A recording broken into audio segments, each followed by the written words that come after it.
many more invitations for under oath testimony, otherwise known as subpoenas, thrown at all of these people, and we may see many more invocations of the Fifth Amendment, or possibly, even scarier for Christie, someone actually does get immunity like this guy is publicly begging for today and starts telling them everything.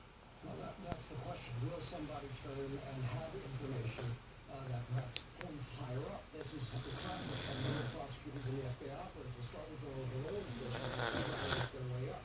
But again, Chris Christie and staff say, look, we did not know that this was happening and we were lied to. How sexy is that?